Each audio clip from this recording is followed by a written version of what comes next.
Hi there, Malcolm here with my 37th video for Wyrmberg Games, and I've got another season of demonstrating on behalf of Asmodee in John Lewis, High Wycombe, where I'll be demonstrating Dobble, Taka Cat Goat Cheese Pizza, Flip 7, Carcassonne, and Exploding Kittens, the board game, amongst some other things. And of course I can't demonstrate these games if I haven't got them, and so they've sent the two games that I haven't got out of that list for demo purposes.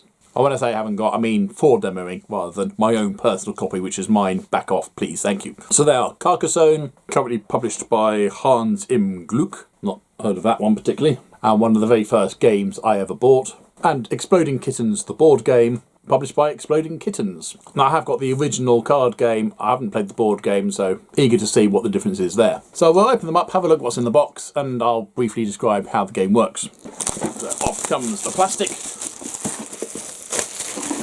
Carcassonne is a beautiful tile-laying game, vaguely like dominoes, and it has quite a few expansions featuring special tiles that do all sorts of extra things. And this edition comes with two mini expansions, the River and the Abbot, and I'll explain about those as well. So first off, we've got some punch boards with 4 sets of tiles, with the backs looking like this, one of which is the negative of the rest. And if you don't use the River, that will be your starting tile.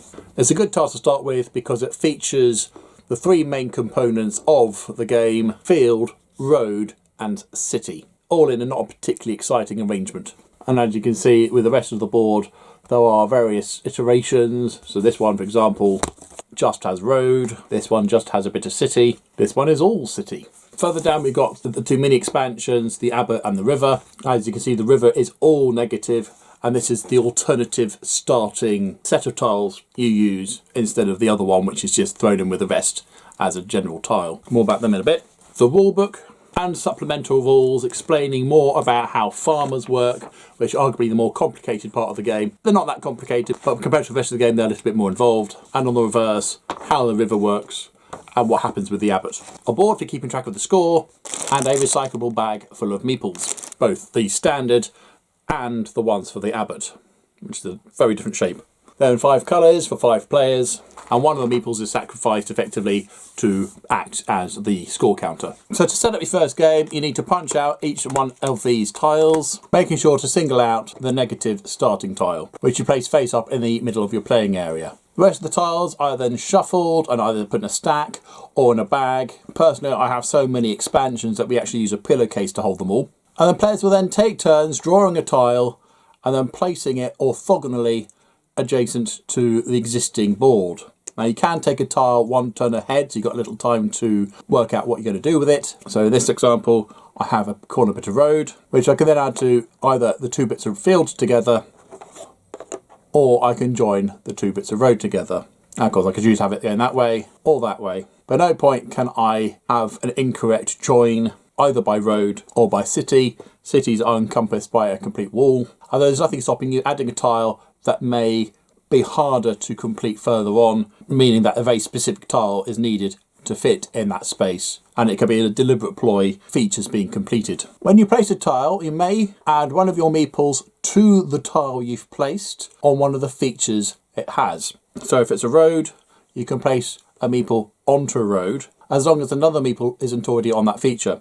So in this case, I can add it to the road. If there's a meeple already on the road, even though I'm adding it to a different part of the tile, it's the same road, I cannot do so. If I choose to add it to the farm, I lay the meeple down, showing that it's a farmer. Farmers remain in place for the remainder of the game, and so you are sacrificing a meeple in doing so. In this example, we have 2 roads, this one with the yellow meeple and this one with the blue. A player may add a tile to connect the 2 to make them all one big road. These 2 meeples will now share that road. If you add a tile that will complete a feature, in this case this road has a beginning and an end, you remove the meeple or meeples that are on there and count the tiles that contain that feature and score accordingly. In this case, the yellow player will score 4 points for 4 tiles. You can add a meeple to a new freshly placed tile that also completes a feature. In this case, you can claim this city. Again, you move your meeple, count the number of tiles and score 2 points per tile that the city is in. Cities are worth twice the value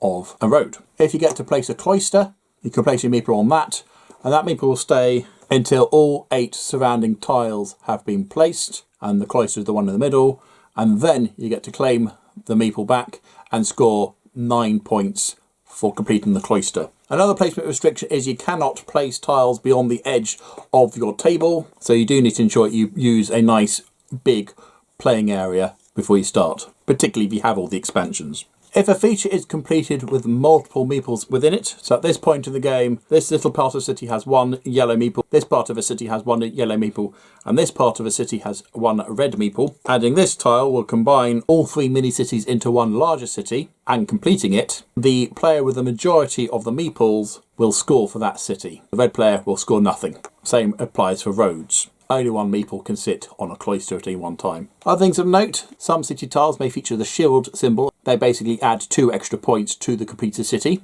if it's completed. And this bit of road has this little hut adjacent to it. It's purely decorative. The hut does nothing. We're only interested in roads, cities, and cloisters. The end of the game comes into place when all the tiles have been placed. They may be scoring for that played tile, and then the farmers are then scored. And in this example, a farmer lying in a field will score 3 points for every complete city that field is adjacent to. So this blue fit farmer is adjacent to 1 city and will score 3 points. This yellow farmer also is in a field that is adjacent to the same city, will also score 3 points.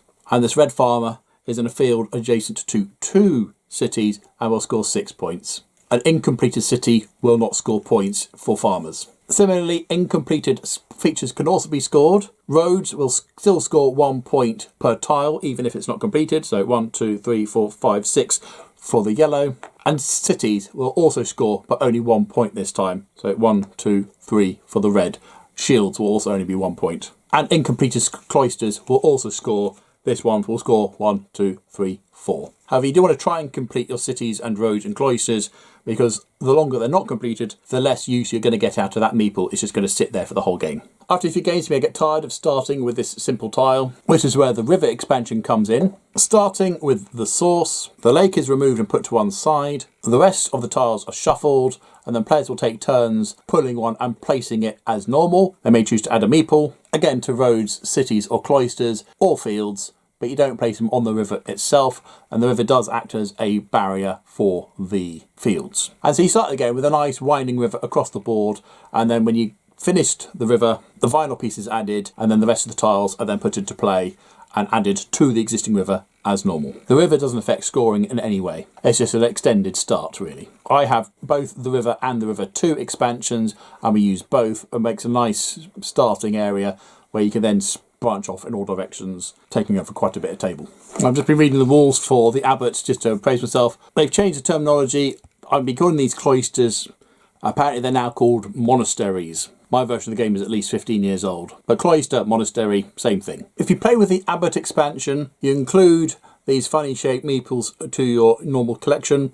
There's only 1 of these per player. And when you play a tile with a monastery or a garden on it, gardens are decorative if you're not playing with the abbot, you can choose to place the abbot on the cloister or on the garden. Either one will score when they're surrounded by tiles. However, on a subsequent turn, if you place a tile elsewhere and you don't add a meeple to it, you may remove your abbot from the garden or monastery it's on and score for the current situation of that tile. So it's a good way of getting your meeple back, but that only works with the abbot. Now this smaller punch board I assumed was for the abbot because it's the same size as the river one, and indeed it does have a garden on it, but there's a garden on the river as well as with the standard game. So there you go, that's Carcassonne. It's a brilliant game that I highly recommend to those who enjoy Catan or Settlers of Catan. Came out around the same sort of time and has the same level of complexity to it.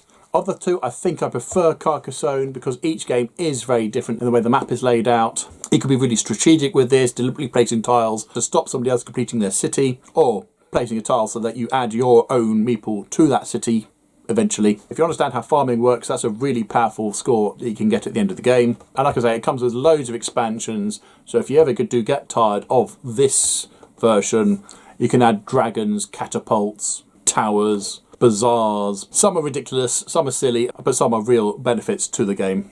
So next up is Exploding Kittens. More plastic. Nice shiny lid there, look at that. Ooh. So in here, we're faced with the board first. There we go, one board. Punch board with standees. Wall book. Another leaflet explaining further about some of the cards. A pack of cards in one of those cardboard sleeves, so no plastic there. Always good. And some round cards in another paper sleeve. Ostensibly, Exploding Kittens the board game is one of those standard roll and move games. The object being to get from the starting point here in the sandbox over these spaces to the ribbon at the end. And the first to land exactly on the ribbon at the end is the winner. Unfortunately, on the way are a number of exploding kitten spaces that if a player moves onto one, you are eliminated from the game. So you're not eliminated, but you are penalised heavily. Although depending where you are, you're not necessarily going to be penalised as much as others. To help you along your way are some cards. You start with 5 of these each, and each of these will do a different thing. So you've got diffuse cards, which will allow you to ignore exploding kitten spaces. Draw cards to hopefully get better cards in your hand. Exposure in the future cards will allow you to see what's coming up, amongst a whole bunch of other actions. Each one is explained on the card, with a little supplement to help clear up any questions. Once the players play the cards they want to play, they then draw the top card of the move deck, which may get them to move a specific number of spaces, move you to certain death, move to the front, or moving while you're flipping the board. Flipping the board effectively means you take the board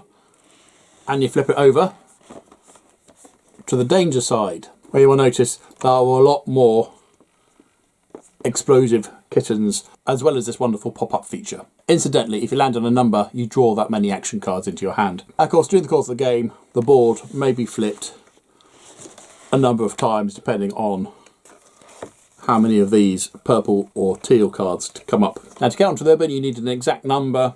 So in this case, you need a 1. So if you draw a 2, you go 1, and then follow this arrow back to where it points. And this arrow exists in both versions of the board. So there you go, it's more or less a standard roll and move style game, but with no dice and a push your luck element to it. And a board that changes as well. I don't know about you, but I think that has great table presence like that, don't you think? So there you go, that's Exploding Kittens, the board game. And I'm quite impressed with this in that it is very different to the original Exploding Kittens, which is more about set collecting and very much almost Russian roulette, the card game. Is the next card going to be an exploding kitten that kills you and you're out? Whereas this, you're not killed, you're pushed to the back, and sometimes being at the back is advantageous because the next person to blow themselves up will push you back forward again. Looking forward to showing these 2 gems off next weekend in John Lewis, High Wycombe. I'll be there all day on Saturday, and probably a few Saturdays going forward from there. So have you played Carcassonne or Exploding Kittens, the board game? Which one is your favourite? Or if not, which one would you like to try first? If either. Comment down below, please, but as usual, if you have nothing nice to say, then please keep it to yourself. Thank you. Don't forget to like, subscribe, and other YouTube things if you want. Until next time, see you later.